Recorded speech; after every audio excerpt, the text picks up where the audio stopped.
Thanks for logging on to Wayne.com, where it has come to this sectional championship games on Friday night all over Northeast Indiana. We're going to go over each and every one with Tom Davis of the News Sentinel. And Tom, it was a wild week last week. I don't think either of us expected Homestead to lose to Kokomo. And we are going to start off in 5A, and we're going to start off with Snyder at Kokomo in this one because it could be a very interesting contest.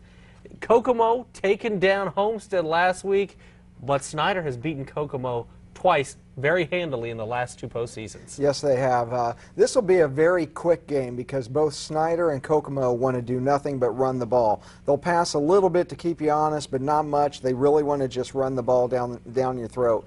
Kokomo ran for almost 500 yards last week against Homestead. Once again, the lack of defense reared its ugly head with Homestead, costing them a shot at a sectional championship. The weather wasn't a factor last week. It was just a matter of Kokomo took it right to Homestead. And surprisingly, I think it's one of the more disappointing losses in Homestead history, to be honest with you. Snyder's a whole nother level, though, of Homestead. I think that Kokomo will really struggle to run the ball against that Snyder front. Snyder's playing their best football this time of year, and Kurt Tippmann's really got that team rolling right now. I think Snyder rolls in this. Yeah, I spent all night on Friday night at the Snyder Northside game, and we talked about the season that Snyder's big on the offensive line, but they hadn't really started dominating people with Flores and Holcomb. They've really started to push people around, and John Nelson is one of the more talented backs in the SAC. He had 235 yards last week. We could see another big week, I think, from him and from that Snyder offense as they start to find themselves playing their best football, as you said, at this time of the year. Yeah, it's been really interesting to follow both Snyder and Dwinger this year because they both struggled early on. They found themselves. They put guys in new roles, and they've really grown as a team, both of those situations. And you're right. This game with Snyder-Kokomo, it simply comes down to the front, offensive and defensive lines. Whoever can stop the run will succeed, and whoever can run the ball will succeed. And so it's going to be a battle of the trenches.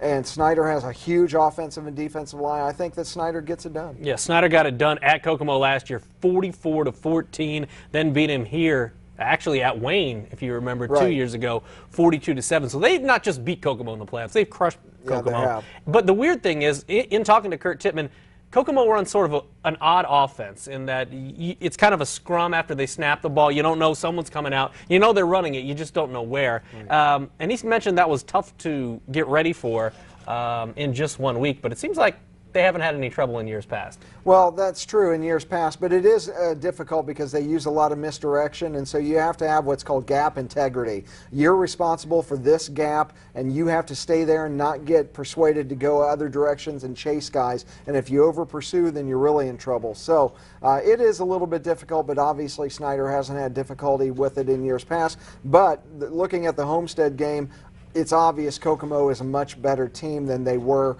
in years past. However, the win over Homestead was only the second win this season over a program that had a finish with a winning record for Kokomo. So they have not played nearly the type of competition that Snyder has. So I feel good about the Panthers. You like the Panthers? How many? I would say by about 21. Okay, I say by two. Two scores, I'll take the Panthers in that one. Hey, let's move on to 5A Sectional 2. That was 5A Sectional 3 we were talking about. Penn at Carroll. Penn's ranked third in the state's 5A poll. They're 11-0. Carroll's had a great season, 8-3. They finally beat Mike Chevron in a rematch game last week. But what do they have to do to beat Penn in this one? Because Penn right now, in this part of the state, they're the 5A juggernaut, I guess you could say, at least from the rankings. I think Carroll would really struggle in this game. Here's the thing. They don't have the offense to hang with Penn. Penn has the offense to score with anybody. They have the defense to shut anybody down.